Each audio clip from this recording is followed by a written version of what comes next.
Manifestation is nothing without action. So for me, when I think manifestation, I think of the visualization, but then turning that into an action.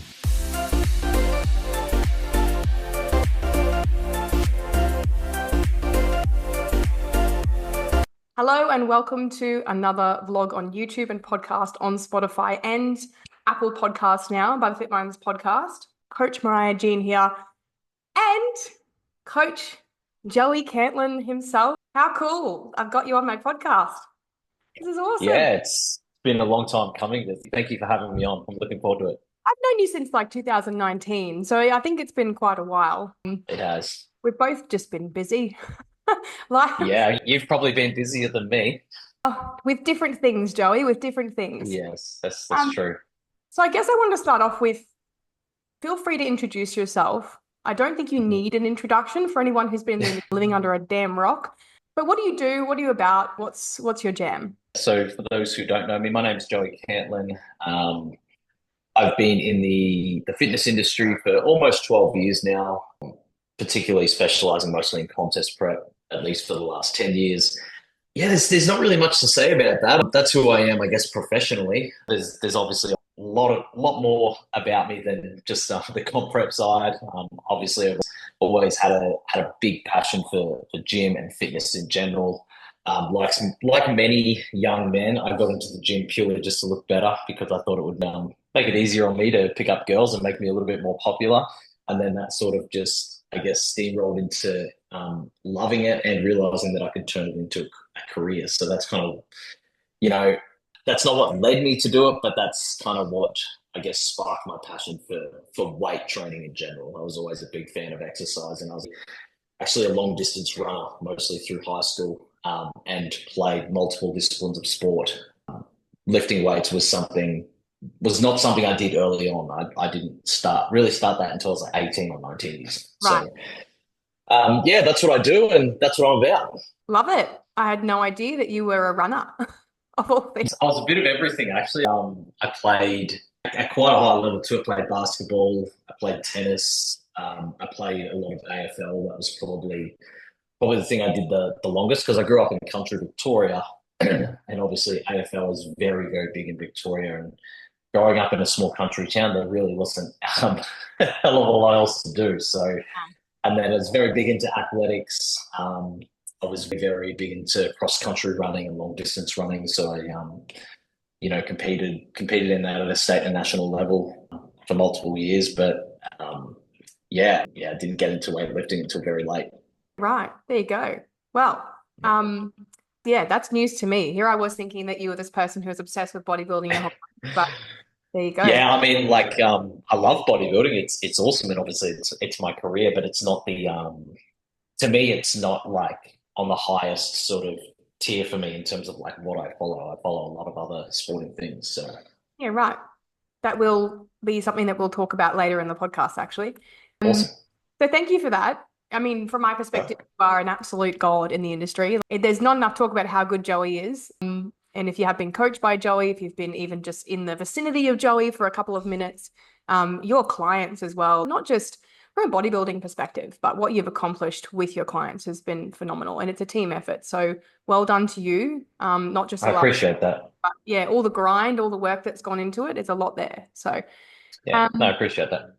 So I guess you've already answered the question, how long you've been working in the industry. I always wanted to know, how many clients do you have on your books? What type of volume are we talking? Oh man, I'm always hesitant to answer this question. I will say that the total amount isn't necessarily a reflection of how many people I might look after a week. So, it's in the numbers of over 100, but that's not all online. Sorry? Simultaneously, all at once? Yeah.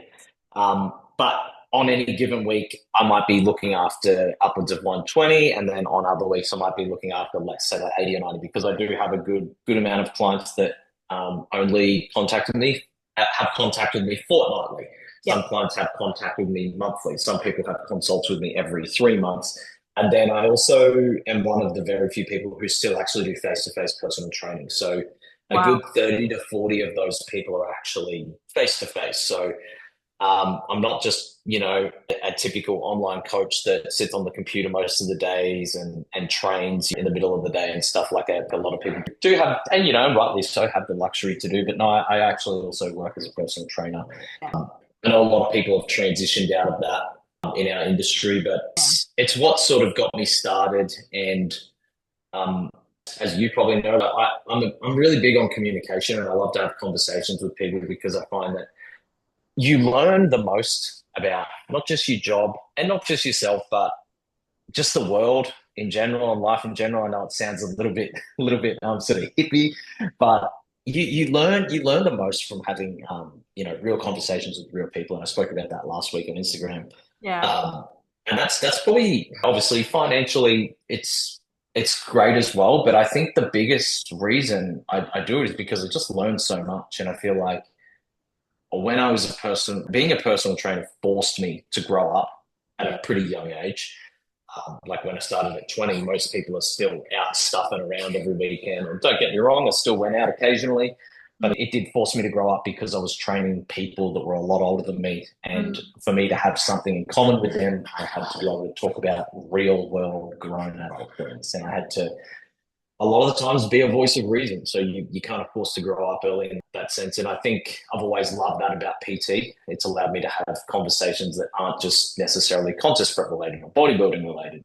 These are real life conversations. So Yeah, right. There you go. Well, I don't know how you fit it in. neither. That's a I lot. find a way, just find a way. It's a lot. I mean, yeah, and like as you would know, the pressures of being a coach as well. We'll talk about that because there's some other questions revolving around it are quite can be quite heavy. I guess on that note, how are you going with your off-sider coach? Is that still a thing? Are you still General Muscle? Was that? Yes. So Lawrence is a part of the company now, and he's doing really well. He's doing a fantastic job with his clients, and we've done a lot of collaborative content together as well. And we talk almost every day. Yeah. And he technically he works for me, but I don't see it like that. We basically just work together. We run the company together, and he's just such a huge asset. Not just because he's a good coach, but he's a good person as well, and he's very progressive, and he's just got his head screwed on so right. And we worked together as coach and client, and we still do. Um, Geez, for 7 or 8 years. So he sort of I've been able to not mold him or groom him, but he's sort of been able to see how I coach and sort of, from a business perspective, how I coach has led to somewhat of a successful business. And what people deem as successful might be very different to others. I wouldn't call myself successful, but another might. Mm. Um, and that has sort of led him to think, okay, that's probably a good way to coach. And he's been able to obviously take a lot from me, which gives me a lot of confidence knowing that I know how he probably operates. But he's brought on, he's an incredible coach, he's an incredible person, and yeah, he does a lot for the company that a lot of people probably don't see. All right. I like that. I can somewhat relate with my own offsider. It's true. You Yeah, don't necessarily see them as an employee, but a contributor to no, the company, and it's a team effort. absolutely. Next question. If you could only coach or judge shows for the rest of your life, which one would you choose? Oh, coach and judge, both of them. You can only coach, so you can only judge, Okay, or you yeah. can only judge shows. You cannot do both. Oh, that's pretty easy for me, coach. You know, judging is interesting, and I do a lot of it, and it's given me the opportunity to travel the world, and I get to see another couple of countries this year potentially, so that's really cool.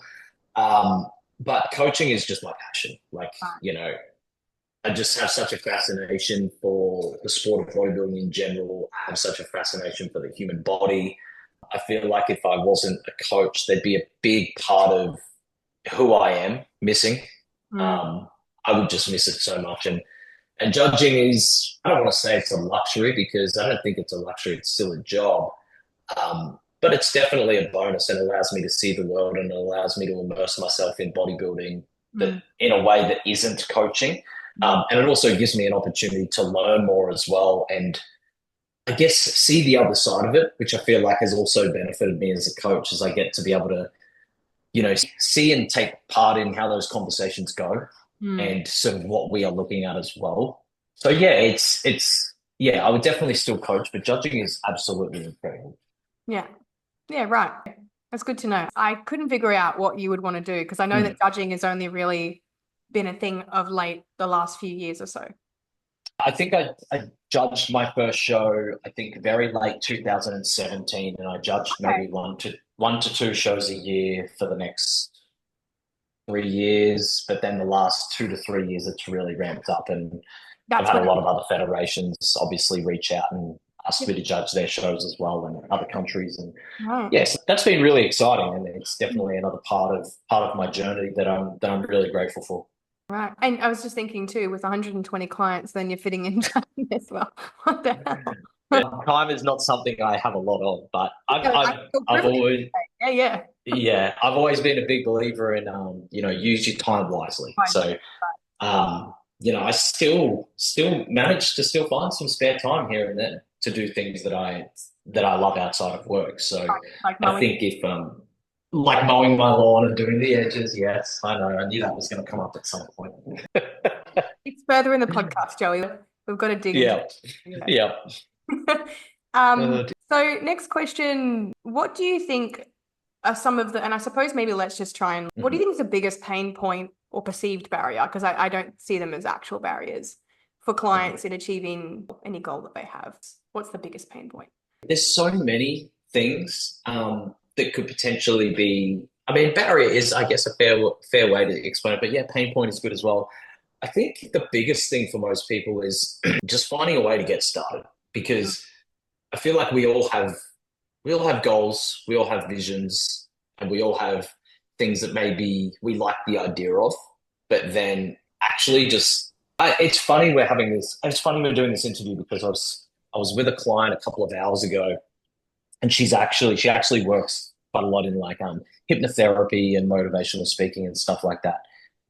And we were just speaking on the topic of all of the psychological stuff that comes with visualization and motivation and all this stuff. And I said, the word manifestation, or at least the definition that comes with it, really irks me because it essentially describes people just sitting there and thinking about it, say, well, if I think about it, it's going to happen. Yeah. And manifestation is nothing without action. So Yeah. for me, when I think manifestation, I think of the visualization, but then turning that into an action. Yeah. And I think for a lot of people, just turning their visualization into an action and getting started is the hardest bit. Mhm. People talk about discipline, and discipline is about showing up and doing things that you don't want to do, even when you don't want to do them. But for me, discipline is it's something that you could use or something that could be described of. I like to think of it. Sorry, I'm going sort of back and forth here, but I like to think of it as something you use to make your future self be grateful for your previous self. Mm. So, for example, doing something in advance that your future self, when it's present, says, "Man, I'm glad I did that Yeah. yesterday." Mm. For example, an act of discipline might be getting your gym clothes out the night before, getting, your coffee mug ready to go, getting your food ready to go. So then when you wake up in the morning, all you have to think about is getting out of bed, grabbing your stuff and going. Yeah. When you wake up and you haven't done these things, all of a sudden it's like, all right, I got to get up. I got to make my coffee. I got to get dressed. I Mm. got to have something to eat. One task now becomes three to four. Yeah. So I think for most people, just starting, it's really tough because starting is difficult and it never usually feels good initially. Mm. It actually sucks. So I think sometimes just learning to lean into the uncomfortableness of it. And of course, everyone's going to have their own unique sort of pain point or issue when it comes to achieving their goals. But I feel like just getting started is a really, really big one. And sometimes just not understanding discipline or not understanding that motivation is sort of like it's a fluctuant emotion. Yeah. It's no different than happy or sad. It comes and goes. And, sometimes people thrive off it, that emotion being motivation when they first start. But what happens when that dwindles down? So starting is one thing and maintaining that momentum is another. Mhm. And that's where things like utilizing discipline, in the way that I mentioned is a really good way to keep going. And then there's other situations where some people don't feel like they're worthy of achieving certain things. Maybe they don't have the resources.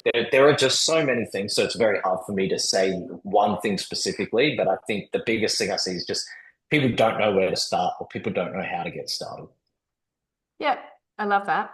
They're great answers, and there's lots of different variations. Certainly, adding to that, fear is a big one. Avoidance, procrastination, Yeah. self-sabotage, the list goes on.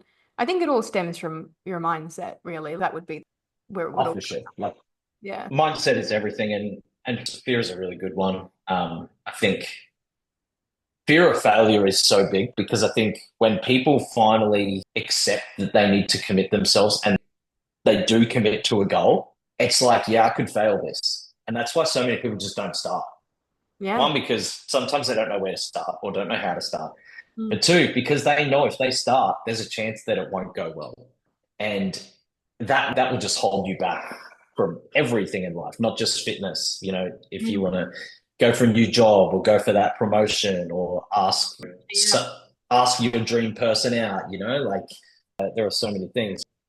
And a part of that is you can dive into is like learning how failing is good. I often say to my clients, winning will teach you nothing. The only thing it'll teach you is how good it feels. But that good feeling wears off because after a certain point, it becomes irrelevant. No one cares anymore. Right. It's just the truth.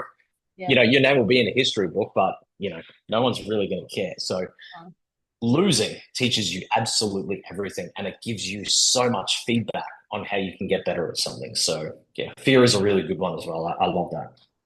Yeah. Yeah. For lots of different reasons. And you can live in fear or the polar opposite of that. Just jump off the edge. Just do it. Yeah, It's yeah, nice. and I'm not going to sit here on my soapbox and say that, oh, you need to stop being scared of failure because we all are, Yeah. whether we like to admit it or not. We are all. When people like don't ever want to admit that Mm. they're not self-absorbed, we're all self-absorbed to some degree. Yeah. Like Absolutely. I'm self-absorbed to some degree. You are, Yeah. Yeah. old John down the street is. Everyone is, and it's the same with being scared of failure. We are all terrified of it. Yeah. 100%. It is human nature in essence, I suppose. It is. We're animals. Like that's how we started, and animals work Basically, off instincts. correct. That's a very long with this is very I, philosophical. I could talk for hours on Saw that this stuff. coming. No, it's good. They're good questions. I've always been curious about this one. How did you find, I suppose there's two parts to this. Was it accidental? Was it purposeful? The transition from coaching only tested federations to Hmm. falling into the IFBB realm. Yep. What was that like for you? And because I found it very difficult to even just get the trust of my clients to go, Hmm. hey, I can prep you into this. It's okay. And for them not to then go jump ship to someone who's got accolades from the last Hmm. 10 years of IFBB. So tell me about that. What was that like for you? Yeah. Well, I don't do a ton of it. I maybe just have a handful of clients that are enhanced, but there's definitely been, and I think I guess the pickup in getting enhanced clients here and there comes from the fact that it's not as taboo as it once was. Talking openly about performance enhancing drugs and being enhancers, it's a little bit more popular now. It's a little bit more, I don't want to say normalized because I still don't think it's necessarily normal. No. And we shouldn't normalize taking drugs, but um, people aren't, I guess, as ashamed to admit that they're taking performance enhancing drugs. So as any young bloke who first started in the gym, you're always looking for ways to get bigger, right?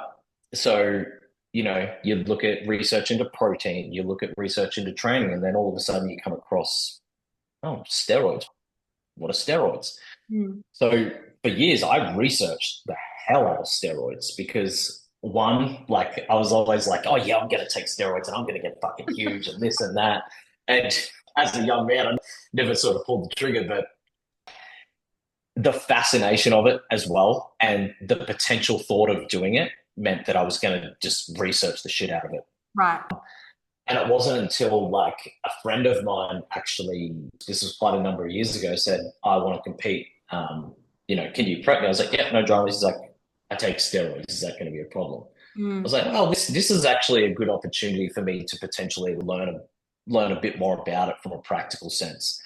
Um, so yeah, I took him through the prep, and it all went really well.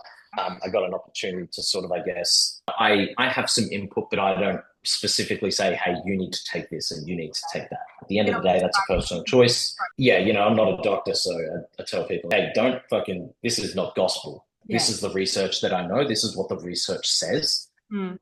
And these could be practical recommendations. Obviously, you have to cover yourself with that kind of stuff. But and yeah, that kind of went really well. And then just clients that are natural that compete, then they sort of, there's been a lot of instances where a lot of them want to progress to being no longer natural and they want to try out different federations. So I guess it's just kind of stemmed from there. And then over the years, you just do more and more research and Yeah. you stay up to date on the current research. And because it's less taboo now and it's a little bit more accepted, um, I've been able to sort of access more research about it. So Excellent.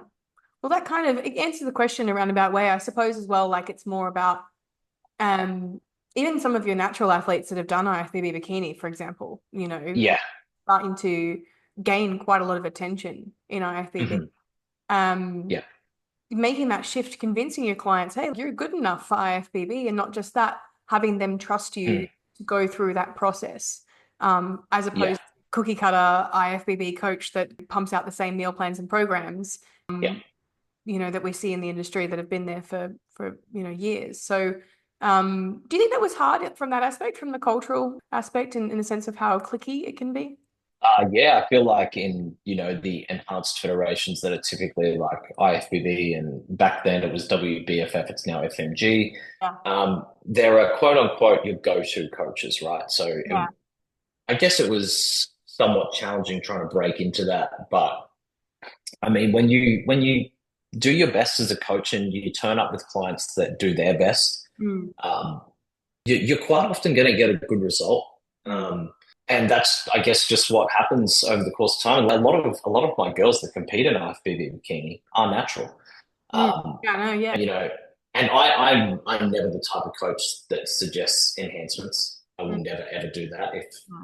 If Is it someone is just going along their merry way competing, yeah. I am certainly never going to say, hey, have you ever considered taking performance enhancing drugs?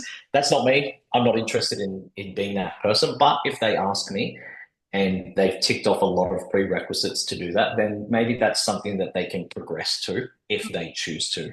Mm. Um, but yeah, it can be, well, at least it used to be quite clicky. But like I said, with the evolution of bodybuilding and now a lot more openness with drug use when it comes to performance enhancements, that has kind of opened the door to a lot of other coaches to allow them to come into that space as well. So we're seeing a lot less, I guess, clickiness and a more somewhat level playing field, or more diverse playing field in terms of the use of coaches. Yeah.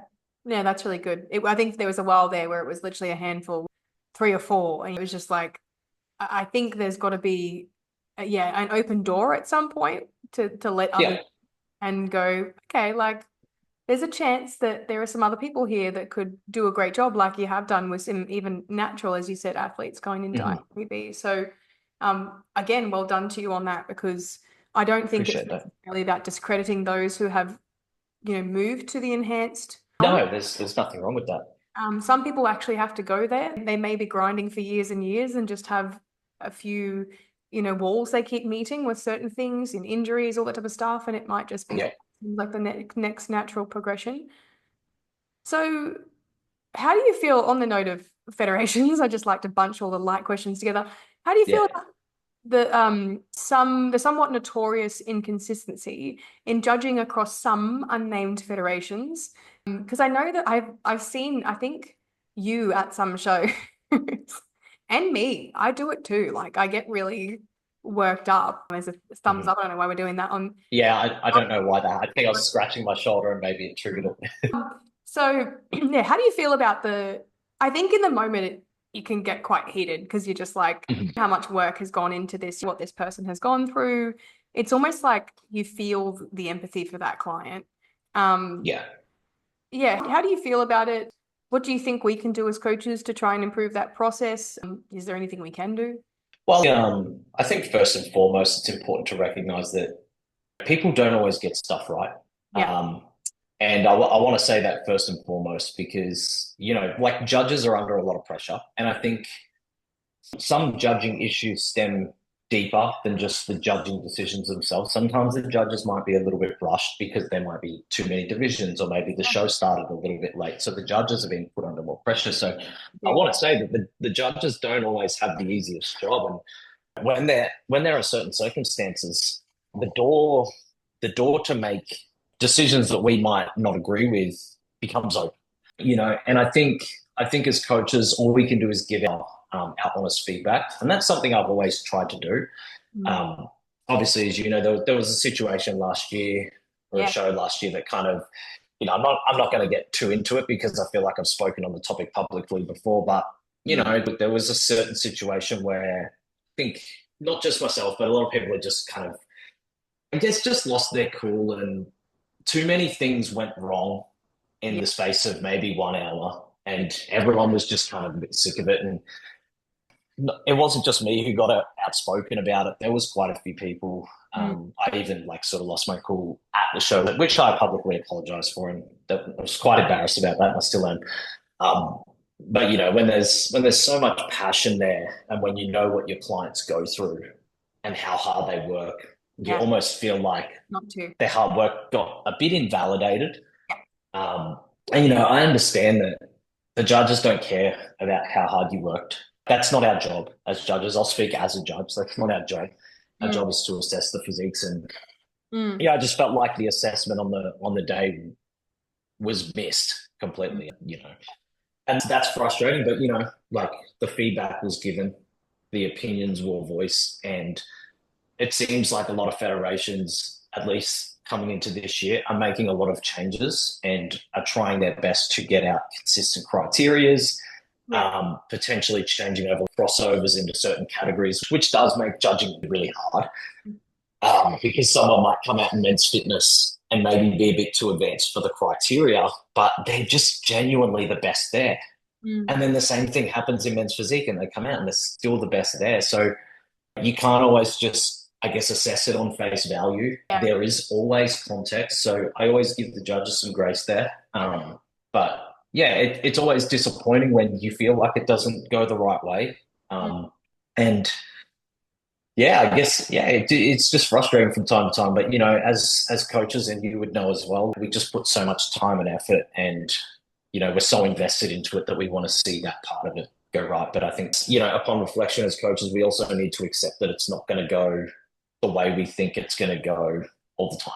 Even though I'm a judge, sometimes I sit there and I'm like, this is what I do, but I don't know what they're going to do. If they went this way, I guess the conversation is this. If they go this way, I guess the conversation is that. So it was just one specific instance where, as a judge, I could not explain where that decision had gone. And I went up and I voiced my concerns, and I think there was a little bit of maybe regret, or I don't want to say regret. Maybe the judges realised that it wasn't the best decision, or maybe they may have had, if they had a do over, it would have been different. But we can't live in that alternate universe. But all you can do as a coach is give you feedback and try and learn from it.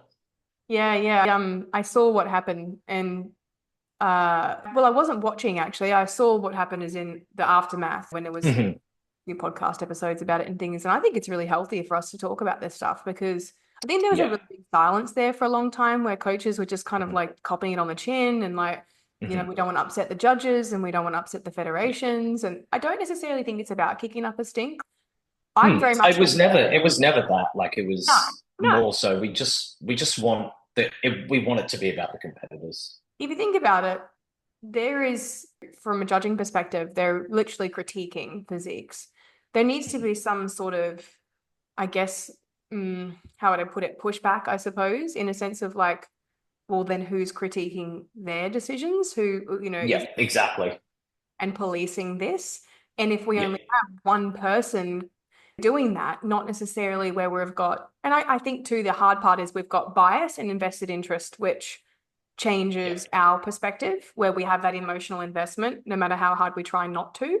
Yeah. As I said on game day, like I'm similar to you. You don't need to be embarrassed. I do very similar things. I think one of the shows I was screaming at the top of my lungs that someone was fitness and not figure. And like, I mean, it's all been forgiven now, but I can it to being at like a football game and just like, and I do think you learn and you go like, oh, I know I'm passionate, but yeah, like me screaming isn't going to help. Like, and Mm. it's just my emotion coming out, which it's good your client obviously sees that, but also, yeah, we had the same thing happen to us with one of our wellness girls who Mhm. exactly the same thing happened to you. We had straight first places in all divisions, went on to overalls. The person she'd versed in the divisions who she'd beat by 3 places ended up winning the overall. And my approach that time was actually vastly different from anything else I've done. Completely silent, and ended up saying nothing, absolutely nothing. I just couldn't. I was so heartbroken for her that Mm. just was almost in shock, and Yeah. I just couldn't face it. It was just like no answer that I get from this is going to give me a different outcome. And if it Yeah. was my advice to any other coach, I actually probably shut down a little bit in that. So it's hard. It just shows we care, though. It really does show that we care.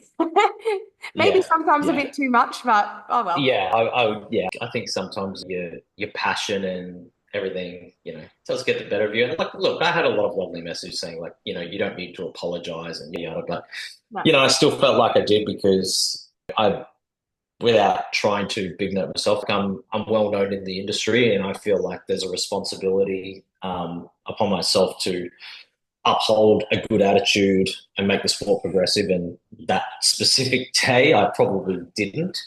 I think But self-reflection is golden, and mm, you're human.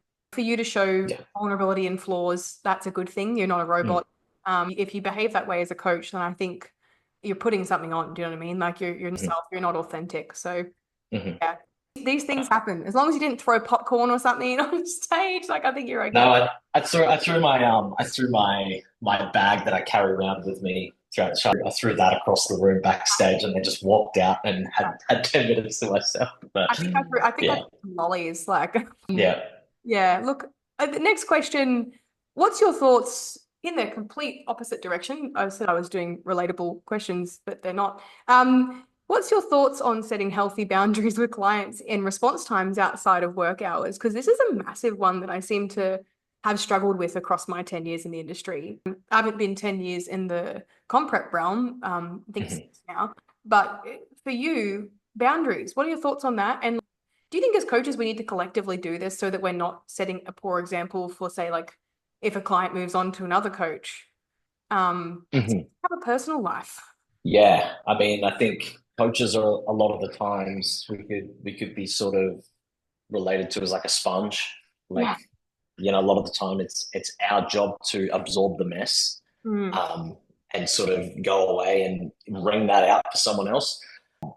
So I think when it comes to establishing boundaries, it needs to be done first straight up on the initial. You can't say it's going to be one way and then change your mind 4 weeks later.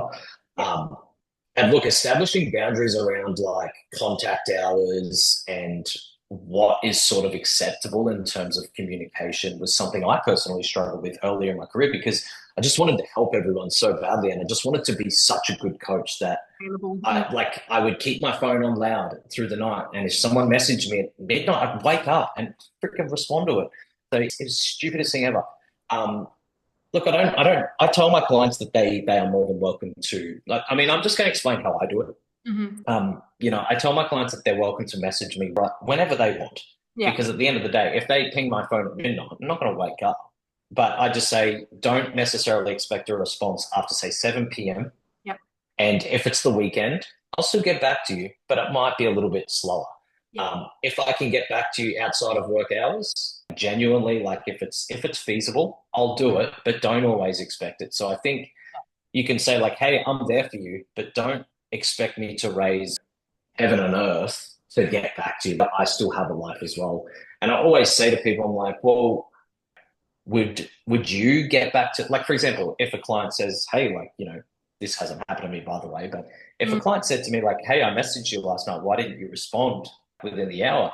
I would say, well, if someone responded to you at 10:30 p.m. at night, would you respond? Like, you'd probably be asleep. So that would be the conversation I would have Mm. around contact hours. I think, but yeah, you have to establish boundaries, but you have to uphold standards. If you want to be a really good coach, it should be expected that you reply back to your clients on the same day, Yeah. or at least within 24 hours, provided they're not sending you very late messages. I have a pretty blanket rule with my clients. If you miss the check-in deadline on your check-in day and it comes through late, you might get your feedback the next day. Yeah. And my clients are fine with that Mm. because I establish that straight away. So, hey, make sure your check-in is in before 9 a.m. on your check-in day so I can make sure I've got time to get to it. But if you send it to me the next day, everyone who checks in on that next day that's rostered on, they get priority and you get shuffled to the back.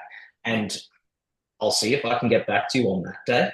If Mm. I can't, it might be the next day. So Mm. they're really just shooting themselves in the foot if they're late. But I think just establishing, like deadlines, boundaries, all that kind of stuff straight off the bat, it's really important. And as a coach, if especially in this industry, let's like call a spade a spade. In contest prep, most people who are like me, they're not thinking straight. No. And with those people, like they might be a little bit more emotionally unsettled. They might require a little bit more time and effort. And if you haven't established clear boundaries around times of communications and they contact you late and you don't respond, you're going to be seen as unreliable. You're going to be seen as public enemy number one because Mm. they're not exactly rational in their head, right? So Yeah. you need to establish that from the get-go.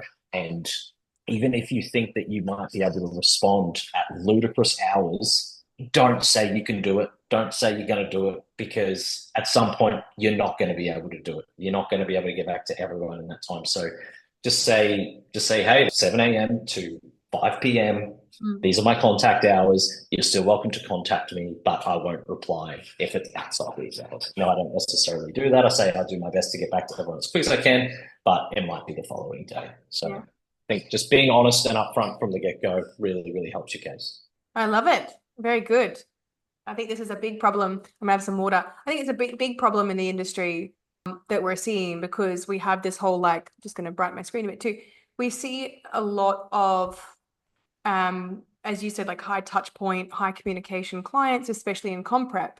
And it's actually weirdly enough why I've been less how would I say, enticed to take on more comp prep clients because of the taxing nature of them. Not that Yeah, it isn't worth it, but certainly that their stress, as you said, we can become sponges for it. And sometimes the yeah, stress is just, it's unnecessary. Like everything is okay, they're safe, they're going to be ready in time. If they're not ready in time, it's usually because, with whatever reason, and we've tried to figure that out. But there's never a point where there's no answers, and I think there's that like real, it's like they're watching their clock all the time, yeah.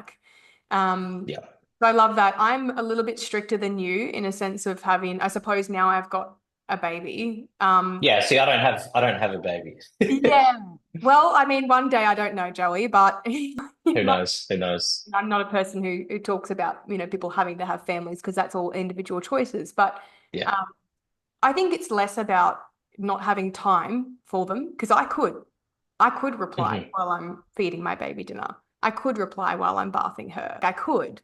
I Just have because you could doesn't mean you should. I have capacity, correct. But it's Mhm. also about, okay, now this human is in my life. They're important to me as Mhm. well. And Yep. I'm 9 to 5. I tend to, if I get up early at 7 o'clock, I'll reply to stuff and I get it all done in a few hours and then I get work done during the day. My rule is no laptops on weekends. So it's Yeah, like that's fair. I can open my laptop on a weekend because that makes me anxious. It makes me feel Yep. like I'm not getting any time away from work. It makes me resent my Yep. work. And I think it's Yep. a person, I've got a lot of sensory stuff. If my phone's going off all the time and dinging, I can't stand it. So Yep. I tend to be the person who puts my phone on the bench. I was gardening for 2 hours on Sunday and someone messaged me, a client, and said, look, I can't get this brand of bread. Or I'm in Coles, can you let me know what brand I need to get instead, and they're on a diet break. So as you know, they need more carbs and they were going to go for a different low carb option. And so in that instance, it's a decision where like they kind of needed an Yeah. answer then, but I wasn't to Yeah. know. So not my problem. I got back after 2 hours and went, hey, I've been gardening, stopped apologizing and went, I've been gardening. Here's the answer. If you want to go back to Coles and get it, you can. So I think it's a lot Yeah. of giving ourselves permission as well to have a life outside. And as you said, I love that, establishing boundaries early. Yeah. So And you, I think something you mentioned there is I put it on Instagram earlier. Our words have so much power. yeah, And you mentioned, you might not have realized you mentioned this, but you opened that message and your part, the first thing you said was sorry. I And I usually say feel sorry. like, I didn't say sorry this time. Yeah. okay, cool. Apologizing for, Nothing. you know, it's like when someone asks if you want to do something and you just don't want to do it. And usually the first thing people say, like, they find a way to get out of it. They say, oh, no, sorry, that sounds really good, but I can't. Yeah. It's like, you don't have to actually say sorry in that instance. And I know I'm going off topic, but you could just say, no, I can't right now, but I hope you have a good time. Or no, I can't right now, but I really appreciate the invite. I feel like we live in an era where everyone apologizes for freaking It's everything. everything. But as soon as you say sorry, that's you admitting that, Take a mistake. okay, it's your fault. Yeah. You've made an error.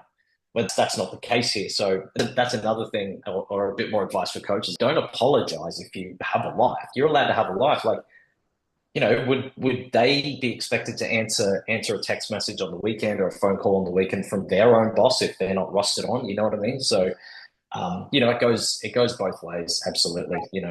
Yeah. And we talk about setting boundaries, and the clients need to a sense of respect, but we need to make sure we do our jobs as well. So, Yeah. it goes both ways. It's a team effort. 100%. Yes, assertiveness is not abruptness. Assertiveness is literally just laying down the law, really. Yeah. Great answers. I love this. How do you handle client fixation on food variety and constant requests for meal plan changes? And I know it's interesting. This podcast is probably so different from what you've done before, because I'm Mhm. sure it's more about like from a client's perspective, but I'm doing this from a coach's perspective because we don't often talk about this stuff. Yeah, so how do you handle that? Because it is taxing when you've got someone saying, well, I want to have different meals every day. Well, I've got some clients who operate off a meal plan, and I've got some clients who operate off just their own macros. Now, that depends on the preference of the client and also their lifestyle as well. If they have a really fixed lifestyle and a very, very solid routine, a meal plan might be a great option for them. But if they live a life that's maybe like shift work or something a little bit more erratic, it could be so many different things. Shift work is just a great example in this case. Um, I would just say, look, if you're looking for a ton of variety day to day, a meal plan is not for you, because I'm not going to sit there and change your meal plan every 3 days because I'll be working for hours. So in those instances, I just say, hey man, if you're looking for frequent changes, my best bet is let's get you tracking your macros, and let's empower you to be able to make your own choices around what you actually eat within the constraints of your Mm, macronutrient targets or your calorie targets. mm, So in that instance, I just see it as an opportunity to educate the client on another way to look at nutrition. yeah. And, like if it's been a couple of weeks and I haven't had to change the client's calories for whatever reason, Mm, and they are on a meal plan, usually every 2 to 3 weeks, I'll say, hey, look, we're not going to change your calories because everything is going really well, but would you like me to update your meal plan? Because it has been a few weeks. Do you want some variety? Some just don't care. I've got some clients that would literally be happy to eat the exact same meals all year. that's my But part. that's right.